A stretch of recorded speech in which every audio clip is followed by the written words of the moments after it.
I'm not gonna lie. We need 7 of those. We need 7 games, bro. This is Hoops Off the 710. It's your boy Philly. And I just got done watching the double OT thriller. Oh, Spurs come out on top. It was an amazing game, man. I'm completely in awe. Firstly, we just gotta talk about Wemby, man. Played 49 minutes. People always question his health and the fact that if he could even play that long.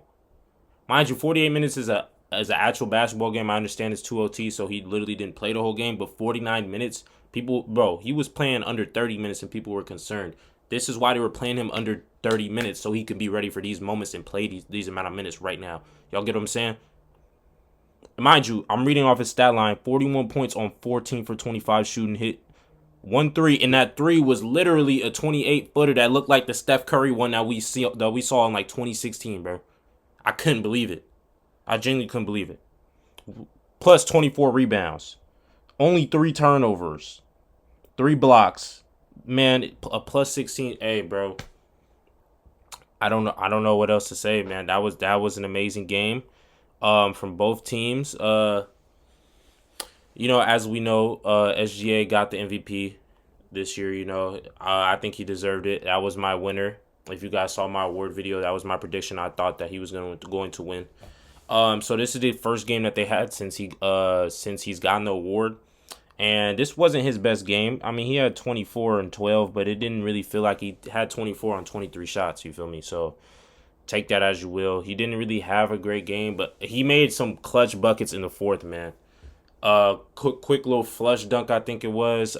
He had a couple like really really good plays. Took Wemby baseline layup, laid his shit. I can't even fake it. He laid Wemby shit. You feel me? And he was doing all the shit that mattered when it mattered. You know what I'm saying? Getting to the foul line. Just did everything. Was making some smart passes. Um, but yeah, man. He pretty much struggled this game. Alex Caruso, if they wasted an Alex Caruso masterclass, not wasted because, but I mean, they lost at the end of the day, so people aren't really going to remember this as much. But Alex Caruso just had 31 points and hit 8 threes, man. He couldn't have done more. He couldn't have done more.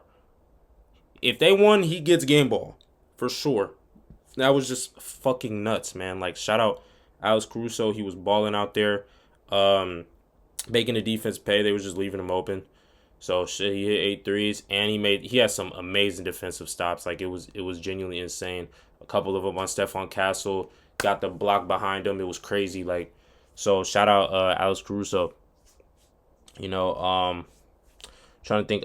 J-Dub had 26. This is his first game back since the injury. He was balling. Him and Alex Caruso is really why they were keeping their team afloat. You feel what I'm saying? So shout out to them. And at the end of the day, they lost, but it went into 2 OTs. It is kind of concerning because De'Aaron Fox did not play. So we'll see how that goes for game 2. But game 1 was a movie, man. Dylan Harper, 24 points, 11 rebounds, 6 assists. This masterclass, man. Masterclass. He got whatever he wanted today almost. Except for he had a couple of turnovers, which they said on the broadcast too. Like he was like, I don't know how to explain it. They were acting young. They were being a young team like they are. Him, Stephon Castle, just kind of just playing with their food a little bit with the ball and then getting that shit ripped or whatever the case is. But they at the end of the day, they won, so they handled business. But they had a little couple slip ups, just them being young guards. I'm sure it'll get fixed soon. But but yeah, Stephon Castle had a triple double, 17, 11, 11. Whoa, I didn't even peep that. 11 turnovers. Holy, ooh. Oh, hold on.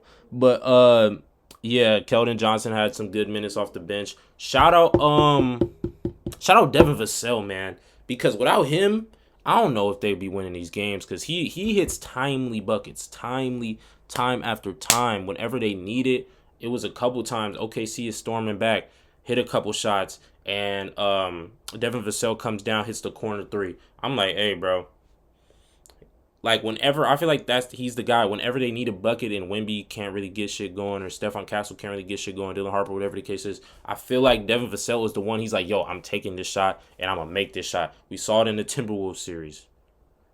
Whenever the Timberwolves was making a run, he's hitting a clutch mid-range shot. This time he's hitting threes. He's doing everything that they need him to do. So, yeah, for sure. Shout out Devin Vassell. Yeah, I mean, I like what they did in terms of, we're still talking about the Spurs, by the way, but I like how they played SGA throughout this entire game. It was like a mixture. They were just like, okay, we're just gonna throw up different bodies, and especially in that second OT, they threw they threw a zone out there, which they did a little bit, but they threw the zone out there. So it wasn't like, all right, he just has one body attached to him. As soon as he gets in that zone, he's looking to make a decision, and he can't. If he's trying to pass it, it's stealing that. We going the other way. Or you're just not going to get a clear shot, because this also allows Wemby to just sit in the paint, and he can do whatever he wants down there. We saw so many times, there were so many different plays where Wemby is sitting in the paint and all the OKC players are running into the paint trying to get a bucket, and they turn around and just give it up, or they lose the ball, whatever the case is. There was that one shot where SGA was baseline. I forgot what happened before, but it was like they got the ball back and Wemby was sitting in the paint and SGA was like right on the left baseline, I believe. And that would have been a free layup if it wasn't Wemby. You feel what I'm saying? So he just put up for the jumper and he missed it. So, and I think that was when Wemby got the rebound. He was laughing and like talking to SGA or whatever he was doing. But hey, bro, this team is real, man. Like I can't believe it. Honestly, well, I could believe it. I just wanted to know if Wemby is an anomaly, and he clearly is. Taking a 28-foot three-point shot, you're a demon. I didn't think you even had that in you, gang. That was some Steph shit back in 2016. I could not believe it. I don't even know why he was thinking that. But, hey, do your thing, brother. You did exactly what you needed to do. You know what I'm saying? You are the reason why they won. You had almost as many points as you had minutes, and you played 49 minutes, gang. And you had over 20 rebounds and 3 blocks. You did exactly what you need to do, brother. So shit. I mean, De'Aaron Fox, shit, you might need to, if you still hurt, hey, don't force it, gang, because they've shown that they do not that they don't need you, but that they can win without you. You don't, hey, if that ankle's still hurting, sit out. You feel me? So but yeah, man, like, that was just a great overall game. Yeah, Alex Caruso was keeping them afloat. SGA started to come alive in the fourth. I felt like he wasn't as aggressive as he should have been the first like 3 quarters. It just kind of felt like he was coasting almost. But I don't know. Maybe that was just me. But shout out J-Dub, because he was tired as hell out there. He was tired as hell, man. And matter of fact, before I say anything, because J-Dub had a good game, so I'm not going to do too much on him, but Chet Holmgren, gang, let me read your stats. 8 points, 2 for 7, 2 for 4, 8 rebounds. In 41 minutes? Gang, that was a tough night. You was getting boomed on by Wemby and shit. That can't happen. It just can't, gang. I mean, getting boomed on by Wemby, I'm not super mad at, you know what I'm saying? You're supposed to jump at that, but dog, like, you couldn't capitalize on the Dylan Harper mismatch at the top of the key. You had the shot clock violation. You airballed that shot. That was just was an overall bad game. But he had the game saving block, which was dope. I ain't gonna lie. Going into overtime, was it the first overtime? I think it was first overtime, which is crazy. But at the same time, bro, other than that, he wasn't really doing too much. You feel what I'm saying? Offensively, didn't really show up. Defensively, he made some plays, but he wasn't what he usually is. You feel what I'm saying? So, yeah, shout out to those guys. Shout out Carter Bryant, rookie, man. 2025 draft class is gonna come out to be really insane. So far everybody's insane. Dylan Harper, Cooper Flag, everybody, but Carter Bryant getting them early minutes on Shea. And in the the first half at the end and everything like that, he was ready. He showed that he was, you know what I'm saying? He was doing everything he was doing in college, just working hard, hustling, denying the ball. And I just like how entirely the Spurs just played SGA the whole night. Just like I said, seeing the whole different bodies, switching up into a zone. You feel me? Like SGA was getting guarded by Carter Bryant, Dylan Harper, Stephon Castle.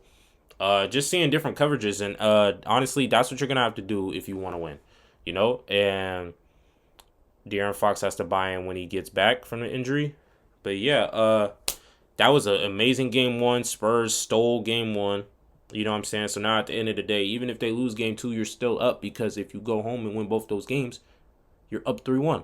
You feel what I'm saying? So, shout out to Spurs. They are ready.